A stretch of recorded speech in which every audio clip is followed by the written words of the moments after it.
Hello everyone, my name is Surendra Kumar. Welcome to the e learning class.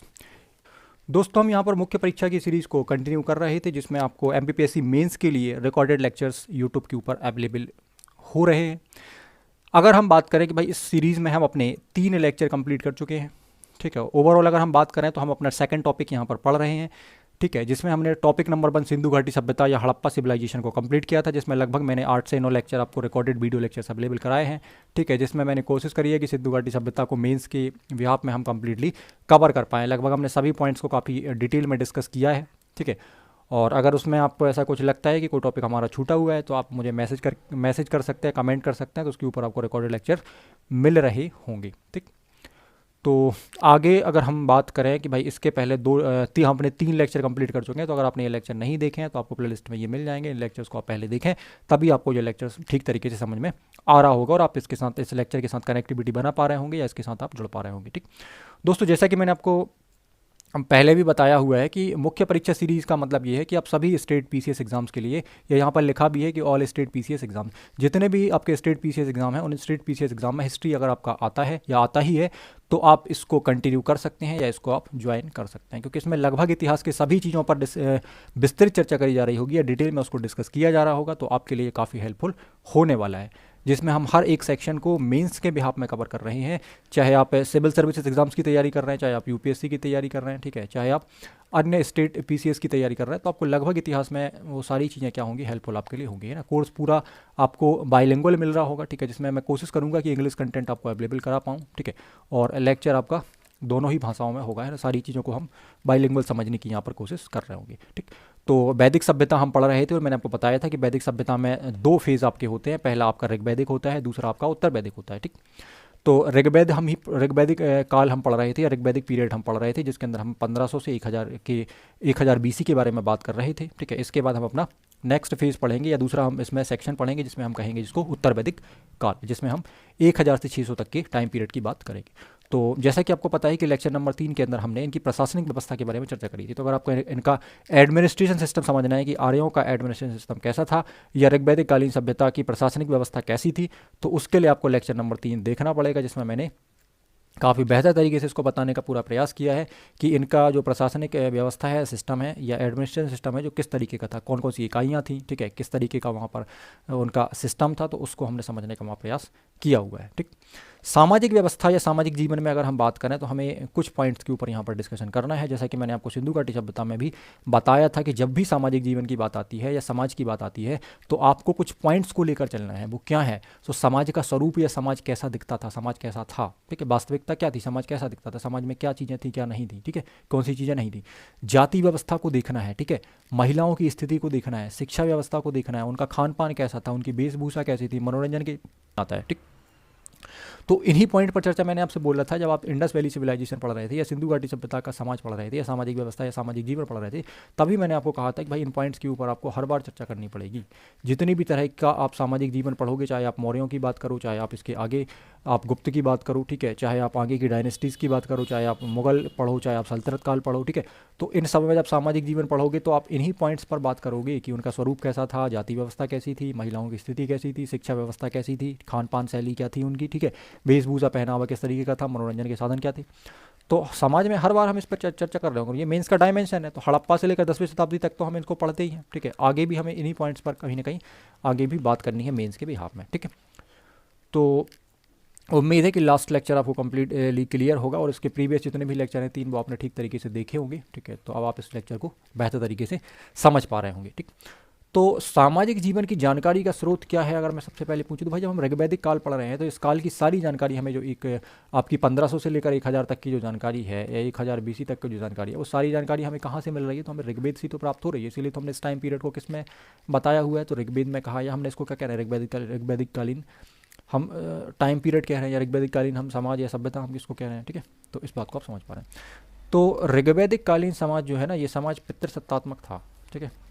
Sindhu घाटी सभ्यता से अगर आप कंपैरिजन करोगे तो क्या पाओगे भाई, उनका समाज कैसा था? मातृसत्तात्मक था। मैंने बताया था कि उनका समाज कैसा था, मातृसत्तात्मक। और आप कैसे बता पा रहे थे? क्योंकि हमने देखा था कि भाई महिलाओं की या स्त्रियों की मूर्तियाँ अधिक संख्या में मिलना इस बात का प्रमाण है या इस बात का घोतक है कि भाई इनका समाज जो था वो मातृसत्तात्मक था, ठीक।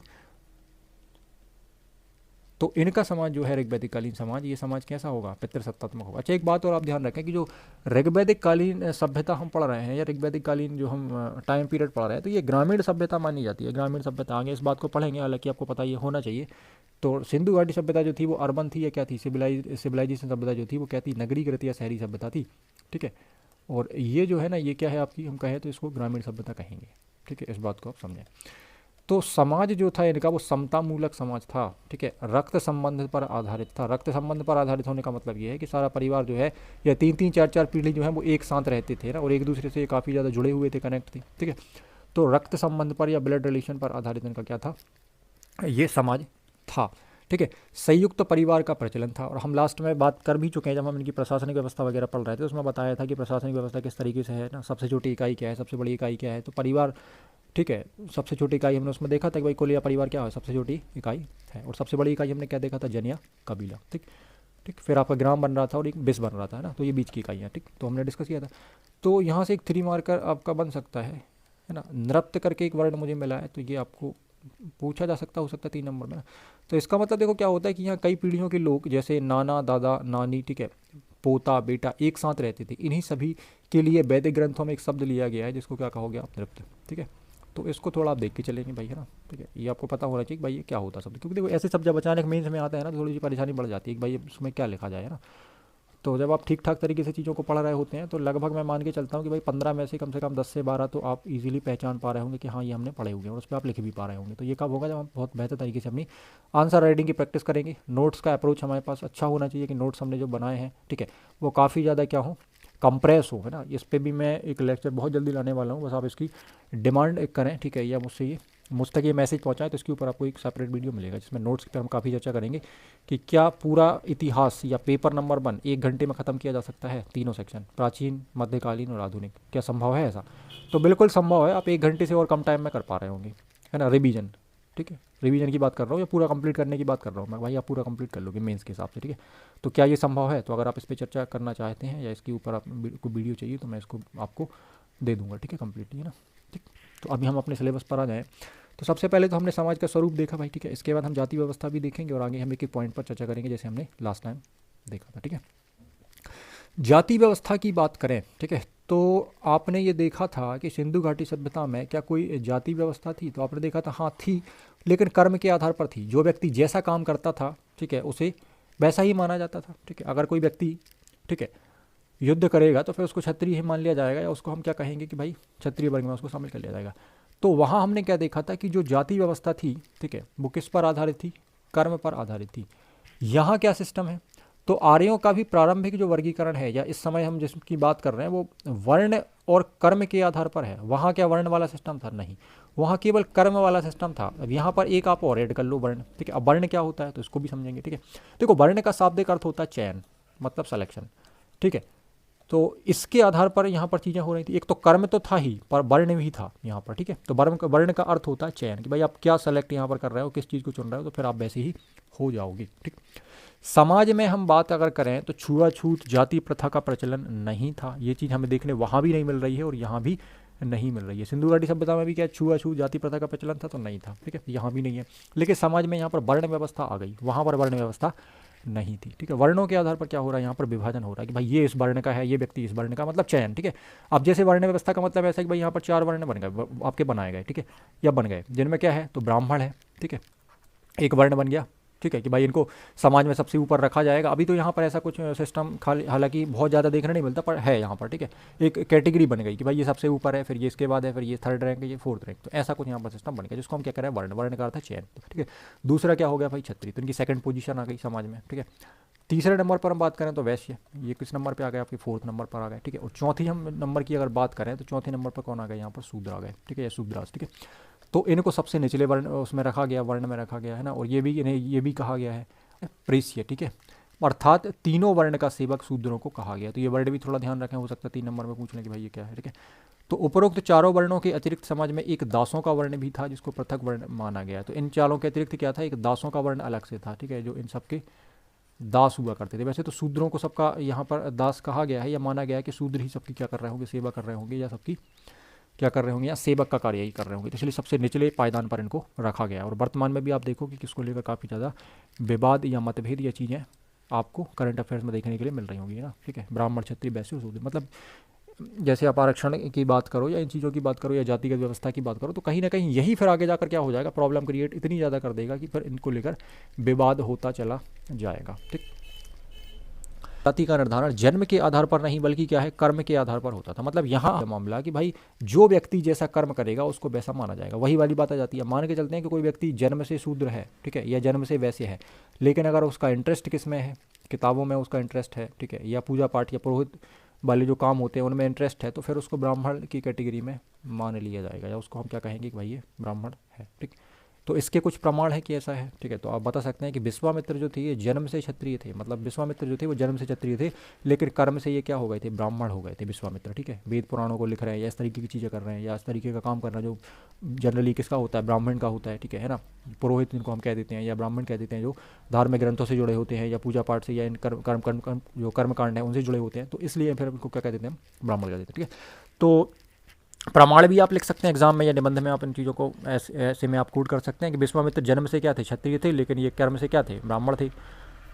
ऋग्वेद में एक लाइन भी लिखी मिलती है, या ऋग्वेद में ऐसा लिखा है कि मैं कवि हूँ, मेरे पिता जो हैं वो क्या हैं, चिकित्सक हैं या डॉक्टर हैं, और मेरी माँ जो है वो अन्य पीसने का काम करती है ना। तो इस तरीके से लिखा हुआ है। तो इसका मतलब क्या है कि भाई एक ही परिवार में आपको तीन यहाँ पर वर्ण देखने के लिए मिल रहे हैं, अलग अलग लोग देखने के लिए मिल रहा है। तो जो व्यक्ति जैसा कर्म करेगा वो वैसा हो जाएगा। अगर ये व्यक्ति चिकित्सा का काम कर रहा था ये चिकित्सक हो गया, ठीक है। अगर ये लेखक है तो लेखक हो गया, ठीक है। और अगर ये व्यक्ति अन्य पीसने का काम कर रहा था ये फिर आपका इस कैटेगरी में जाएगा, ठीक। तो आप इस बात को समझ पा रहे होंगे, एग्जाम्पल के साथ आप चीज़ों को कनेक्ट करके यहाँ पर लिख सकते हैं, और उम्मीद है कि आपको इस बात को समझने में मदद मिली होगी। ध्यान रखें कि ब्राह्मण, क्षत्रिय, वैश्य, शूद्र, इनके बारे में हम उत्तर वैदिक काल में काफ़ी डिटेल में चर्चा कर रहे होंगे। यहाँ पर इनके बारे में चर्चा इसलिए नहीं कर रहे हैं क्योंकि यहाँ इतना ही हमें कवर करना है, ठीक है, कि व्यवस्था थी जो थी वो वर्ण के आधार पर थी या वर्ण व्यवस्था यहाँ प्रचलित थी, ठीक है। अब सिंधु घाटी सभ्यता में वर्ण व्यवस्था आपको देखने नहीं मिलती। वहाँ सिंपल आप क्या कहोगे कि भाई वहाँ पर जो जाति का सिस्टम है, ठीक है, 4 तरीके की कैटेगरी में डिवाइड थे वहाँ पर लोग। आप देख सकते हो कि पुरोहित थे, ठीक है, वे ना व्यवसायी या व्यापारी थे, ठीक ना, एक श्रमिक वर्ग था, ठीक है। इस तरीके से डिवीजन वहाँ पर था। पर यहाँ जो डिवीज़न है वो ब्राह्मण, क्षत्रिय, वैश्य और शूद्र में यहाँ पर हो गया। और ये वर्णों के आधार पर क्या हो रहे हैं, अलग अलग वर्ण के लोग यहाँ पर हैं, ठीक है, कि भाई इनको ब्राह्मण वर्ण का माना जाता है, ये क्षत्रिय वर्ण के हैं, ये वैश्य वर्ण के हैं और ये शूद्र वर्ण के हैं, ठीक है। तो वर्णों के आधार पर ये है। बट बाकी ऐसा यहाँ पर क्लियर यहाँ पर कुछ भी ऐसा नहीं बताया गया कि भाई यहाँ पर हमें छूत जाति व्यवस्था और इस तरीके की चीज़ें देखने के लिए मिल रही। तो ऋग्वेद में जो जानकारी है उसके हिसाब से हम इतनी चीज़ों को यहाँ पर मेंशन कर लेंगे, ठीक है। महिलाओं की स्थिति की बात करते हैं कि समाज में महिलाओं की स्थिति यहाँ पर कैसी देखने मिलती है, इसकी जानकारी भी आपको ऋग्वेद से ही मिल रही होगी, ठीक है। तो अब जब भी आप अगर इसको सिंगल पॉइंट में लिख रहे हो तो आप वहाँ पर जानकारी में लिख देंगे ऋग्वेद, ठीक है, के हिसाब से हम चीज़ों को बता रहे हैं। समाज में स्त्रियों को उचित सम्मान प्राप्त था, मतलब इसका मतलब है कि समाज में स्त्रियों की जो स्थिति है वो काफ़ी अच्छी या ठीक ठाक यहाँ पर थी, ठीक। माता को गृह स्वामिनी के रूप में इनको आदरपूर्वक सम्मान दिया जाता था या इनको माना जाता था। अच्छा, यहाँ पर बात आती है, मैंने 2 टेबल बनाए हुए हैं, तो टेबल से आपको समझना है चीज़ों को मेंस के लिए कि महिलाओं को कौन कौन सी चीज़ें अलाउ थी, ठीक है, और कौन कौन सी चीज़ें अलाउ नहीं थी, ठीक है, या ट्रेंडिंग में नहीं थी या जो अनुमति नहीं थी इन चीज़ों की, ठीक है। तो इस समय अगर हम बात करें तो महिलाओं को उपनयन संस्कार की अनुमति थी, शिक्षा वगैरह प्राप्त करने की, उपनयन संस्कार जिसको हम कहते हैं, तो इसका अधिकार महिलाओं को था। ये बाद में छिन जाएगा, ठीक है, जब आप उत्तर वैदिक जाओगे आगे बढ़ोगे ना तो ये खत्म होते चले जाएंगे ना, और महिलाओं की स्थिति क्या हो जाएगी, फिर दयनीय होती चली जा रही होगी। आप जैसे जैसे इतिहास में आगे बढ़ोगे ना, तो यही तो हमें समझना है, चीज़ों में कंपेरिजन करना है। जब कंपेरिजन आप कर लोगे तो फिर रटना नहीं पड़ेगा, फिर तो आप चीज़ें बना सकते हो कि भाई ऐसा था ऐसा था ऐसा था, उसको वर्तमान से भी जोड़ सकते हो। तो ये अप्रोच आपको सीख रहा है कि पॉइंटिंग अप्रोच, इंटरकनेक्टिविटी वाला अप्रोच जो है वो आपको लेकर चल रहा है। इसी को निबंध में हम कैसे यूज़ कर रहे हैं, अगर वुमेन एम्पावरमेंट पर निबंध आता है तो क्या हम इतिहास के सारे समाजों के 2-2 पॉइंट लेकर वहाँ बना सकते हैं? तो फिर तो आप बहुत अच्छे से ऐसे लिख सकते हो ना कि भाई प्राचीन काल में हम देखते हैं सिंधु घाटी सभ्यता में महिलाओं की स्थिति ऐसी थी, फिर महिलाओं की स्थिति ऋग्वैदिक काल में ऐसी थी, फिर महिलाओं की स्थिति उत्तर वैदिक काल में ऐसी हो गई, फिर हमने देखा कि भाई मध्यकालीन में ऐसी हो गई, फिर आधुनिक में ऐसी हो गई, फिर सती प्रथा आ गई, फिर ये हो गया, फिर इसका अंत हुआ, फिर आज ऐसी है। तो पॉलिटी से आप उसको जोड़ दो। ये अप्रोच अगर आपको जिस दिन आ गया ना तो फिर आप समझो कि आपका, ठीक है, यहाँ पर बहुत बेहतर आपकी कमांड हो जाएगी, ठीक है, मेंस के ऊपर, ठीक है। तो उपनयन संस्कार की अनुमति थी, सभा समिति विदथ में शामिल होने का अधिकार इनको था, है ना। कुछ जगह विदथ भी मिलता है, पर बाकी आप सभा समिति को लेकर चले। यज्ञ में भाग ले सकती थी महिलाएं, फिर आगे ये भी इनसे छीन लिया जाएगा, ठीक है। स्वेच्छा से विवाह की अनुमति थी, अब अपनी अनुमति से विवाह कर सकती थी। ऐसा नहीं है कि भाई इनका विवाह जिसने करवा दिया तो उसी जगह होगा, या ऐसा ऐसा कुछ यहाँ नहीं था।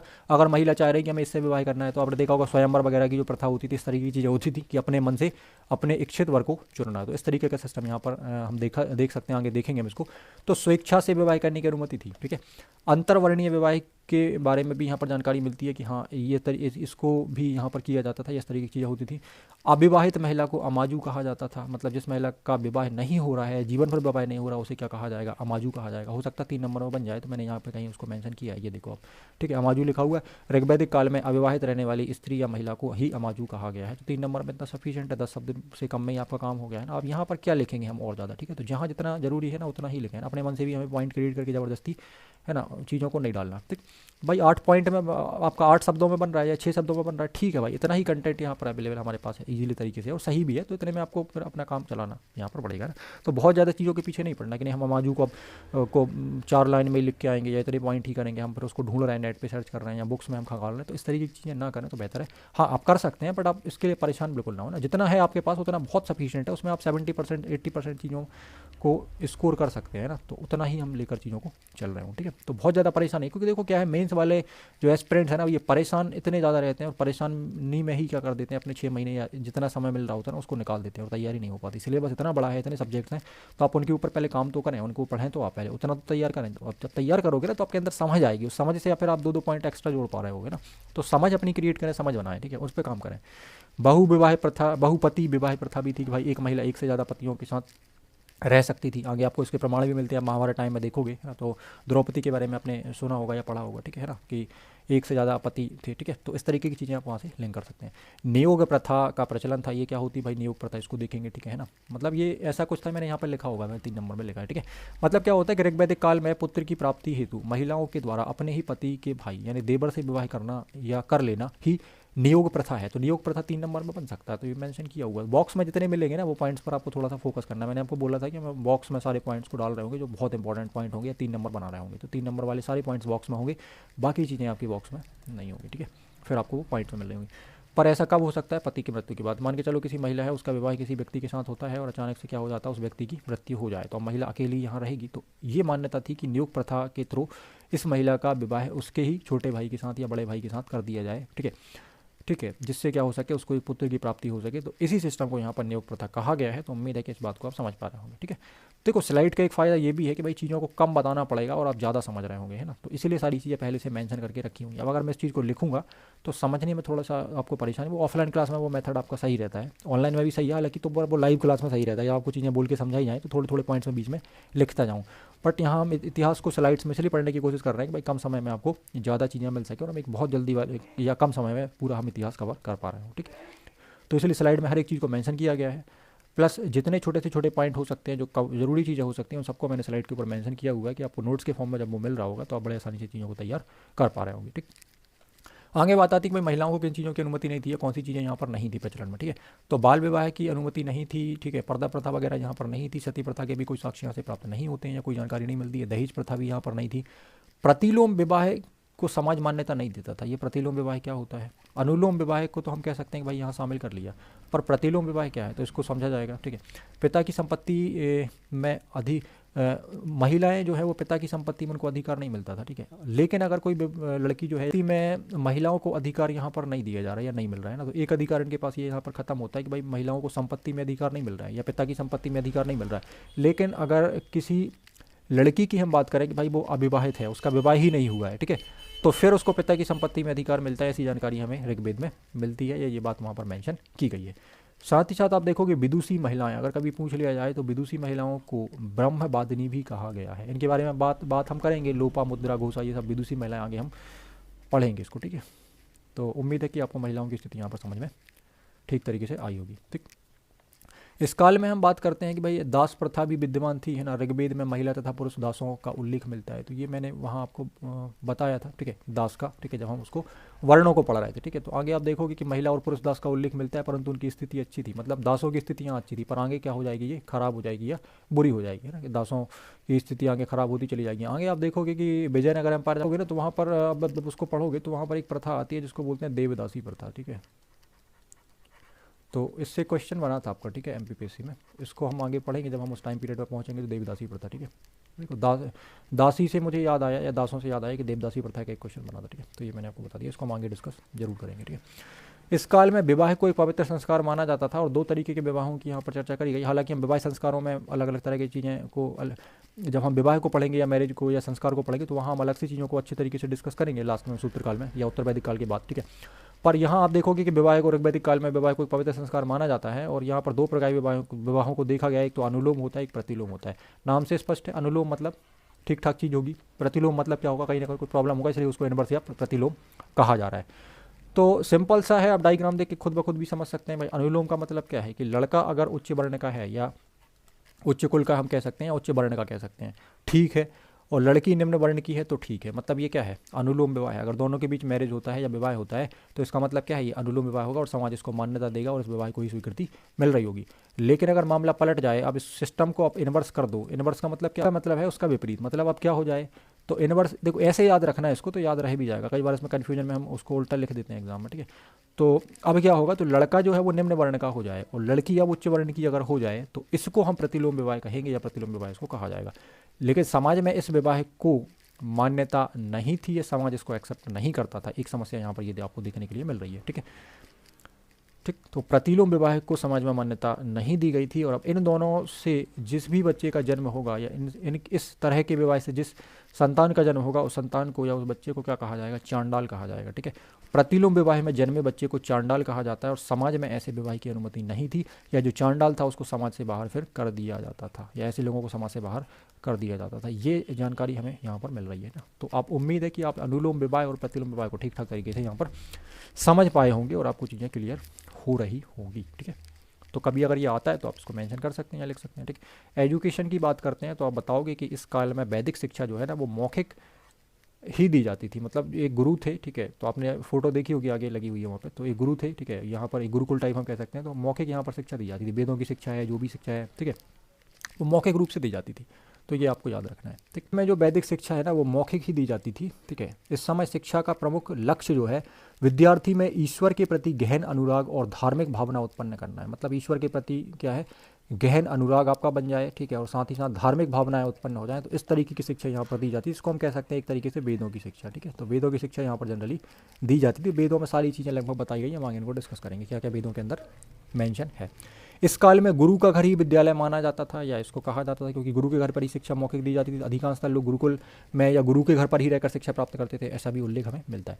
ऋग्वेद में शिक्षा की चर्चा, ऋग्वेद में शिक्षा की चर्चा जो है वो 7वें मंडल में की गई है। हम ऋग्वेद को डिटेल में पढ़ेंगे ना, तो सारे मंडल हम डिस्कस करेंगे, सारे यूनिट्स हम देखेंगे इसमें क्या क्या किस चीज़ में क्या बताया गया। खान पान की बात करें कि भाई इनका खान पान या खान पान की शैली कैसी थी, तो दोनों ही प्रकार के भोजन का उल्लेख हमें देखने के लिए मिल रहा है भाई, शाकाहारी और मांसाहारी दोनों ही उल्लेख मिल रहा है। आर्यों का सबसे प्रिय भोजन की बात करें, अगर कभी आपका प्री एग्जाम में पूछ लिया जाए कि आर्यों का सबसे प्रिय भोजन क्या है, तो आप क्या बताओगे, क्षीरप कोदन, जो दूध और जौ के मिश्रण से बनता था, या हम जिसको खीर कह सकते हैं, है ना, सामान्य भाषा में आप इसको समझ सकते हैं कि जैसे चावल और दूध की खीर बनती है, ठीक कुछ उसी प्रकार का यहाँ पर ये था। सबसे प्रिय बात करें, इनको सबसे पसंदीदा जो इनका पेय पदार्थ था वो क्या था, सोमरस था ना। एक प्रकार की ये हिमालय पर मिलने वाली एक प्रकार की सोमरस जो है वो हिमालय पर मिलने वाली एक प्रकार की पत्ती से ये बनाया जाता था, ठीक है, ठीक है, जिसका रस होता था उसको सोमरस कहा जाता था, ठीक है। तो ये इनका सबसे प्रिय पेय पदार्थ माना जाता था। अगर पूछा जाए कभी कि आर्यों का सबसे प्रिय पेय पदार्थ क्या था, तो सोमरस आप बताएंगे, और आप बताओगे आर्यों का सबसे प्रिय भोजन क्या था, तो क्षीरप कोदन या दूध और जौ से बनने वाला एक पदार्थ, ठीक है। मुख्य खाद्य पदार्थ में यहाँ बात करें तो जौ की हमें कुछ यहाँ पर जानकारी मिलती है भाई, मुख्य पदार्थ जो था वो जौ था। यहाँ पर इसको यव भी बोलते हैं, आगे हम एग्रीकल्चर में डिस्कस करेंगे, ठीक है। पहनावा की बात करें या वेशभूषा की बात करें तो आमतौर पर आर्य जो थे वो कपास, सूती वस्त्र, ठीक है, मृग चर्म तथा ऊन से बने हुए वस्त्रों का ही प्रयोग करते थे, ऐसी जानकारी हमें प्राप्त होती है। आर्यों के वस्त्रों को 3 प्रकार की श्रेणियों में या 4 प्रकार की श्रेणियों में डिवाइड किया गया है, या इसको बांटा गया है, जिनमें अधिवास का मतलब होता है कि कमर से ऊपर के वस्त्रों को अधिवास कहा जाता है। अधोवास का मतलब होता है कमर के नीचे पहने जाने वाले वस्त्रों को अधोवास कहा गया है, ठीक है। नीबी जो है वो स्त्रियों के वस्त्र को या अंतः वस्त्र को कहा गया है, तो आप ये देख सकते हैं, ठीक है। स्त्री तथा पुरुष दोनों ही जो थे वो आभूषण प्रिय थे, इनको आभूषण वगैरह पहनना दोनों को ही पसंद था, आप ये देख सकते हैं, ठीक है। महाभारत टाइम पीरियड में उसके बाद आप देखोगे कि भाई जो आर्य थे, ठीक है, तो उसमें आप देखोगे कि दोनों को ही आभूषण वगैरह यहाँ पर पहनना, हार वगैरह और जो भी चीज़ें हैं, ठीक है, कानों में कुंडल है, ठीक है, इस तरह की चीज़ें, ठीक है। मनोरंजन की आप अगर बात करोगे तो मनोरंजन में आप बताओगे कि मुख्यतः मनोरंजन के रूप में शिकार करना, ठीक है, शिकार करना, पांसे खेलना, रथ दौड़, घुड़दौड़, ठीक है, नृत्य, संगीत आदि साधनों का इनके द्वारा प्रयोग यहाँ पर किया जाता था। पुरुष नर्तक को नृत्य तथा स्त्री नृतिका को नृतु कहा जाता था। तो ये 2 वर्ड आपके और मिलते हैं, इनको भी आप देख के चलें, ठीक है। बाज सनेई संहिता में अभिनय की चर्चा यहाँ पर मिलती है, ठीक है, और इसे यहाँ सैलुस कहा गया है। तो ये थोड़ा सा आप देख लें, एक नया वर्ड यहाँ पर और मिलता है, सैलुस, ठीक है। हो सकता है 3 नंबर के लिए ये बन जाए, है ना। तो 3 नंबर आप बिल्कुल देख कर चलें। बॉक्स के अंदर जितनी भी चीज़ें लिखी हुई हैं ना, उन सारी चीज़ों को आप बहुत अच्छे से तैयार, है ना, पीएससी के लिए आप करके चलें, क्योंकि वो बहुत इंपॉर्टेंट चीज़ें यहाँ पर होंगी। जब आपको नोट्स मिल रहे होंगे ना, तो नोट्स में कुछ पॉइंट्स, कुछ चीज़ें हम और यहाँ पर मेंशन कर देंगे, जिससे आपकी चीज़ें कंप्लीट हो जाएंगी। एक तो संभावित क्वेश्चन या एक्सपेक्टेड क्वेश्चन जो बनते हैं वो मेरे द्वारा यहाँ पर मेंशन करे जा रहे होंगे, और कुछ पॉइंट्स अगर छूट जाते हैं इन केस, ठीक है, तो वो आपके यहाँ पर मेंशन कर दिए जाएंगे। और अपडेटेड नोट्स भी आपको, है ना, जल्दी मिलेंगे, तो उनमें कुछ चीज़ें और ऐड वहाँ पर अपडेट कर दी जाएंगी, ठीक है। सो उम्मीद है कि आपको ये लेक्चर ठीक तरीके से समझ में आया होगा, ठीक है, और हमने इनके सामाजिक जीवन को ठीक तरीके से यहाँ पढ़ने का प्रयास किया है। तो इतना आपके लिए सफिशिएंट है मेंस के लिए। तो इतनी चीज़ों से आप क्या कर सकते हो, एक बेहतर आंसर अपने लिए बना सकते हो चीज़ों को समझ कर, ठीक है। और आप बुक से, नोट से जब पढ़ोगे तो चीज़ें फिर और बेहतर हम कर सकते हैं। उसमें अपने तरफ से भी हम कुछ पॉइंट्स को या कुछ चीज़ों को ऐड कर सकते हैं, और एक बहुत अच्छा आंसर हम बना सकते हैं, ठीक। तो जितने भी टॉपिक्स यहाँ पर हैं उनको एक एक लेक्चर में कवर करने की हम यहाँ पर कोशिश करेंगे। लेक्चर थोड़े से छोटे इसलिए रखें जिससे आप चीज़ों को देख पा रहे होंगे। लास्ट टाइम सिंधु घाटी सभ्यता के समय लेक्चर मजबूरी में मुझे बड़े बनाने पड़े थे, क्योंकि वो टॉपिक आपका ख़त्म नहीं हो पा रहा था, इसलिए लेक्चर की साइज़ थोड़ी सी ज़्यादा है। तो अब आपको 30-40 मिनट, 50 मिनट के आसपास लेक्चर मिल रहा होगा, जिसमें हम कोशिश करेंगे एक टॉपिक को बहुत बेहतर तरीके से मेरे द्वारा कंप्लीट किया जा रहा हो, ठीक है। और आगे आपको इसी तरीके के लेक्चर के लिए चैनल को सब्सक्राइब करना है, ठीक है, लाइक करना है, ठीक है, और साथ ही साथ वेल आइकॉन को भी क्लिक करना, जिससे जो भी अपडेट्स या नोटिफिकेशन है वो आपको टाइम पर मिल पा रहे हों, ठीक है, और आप हमसे जुड़ पा रहे हों।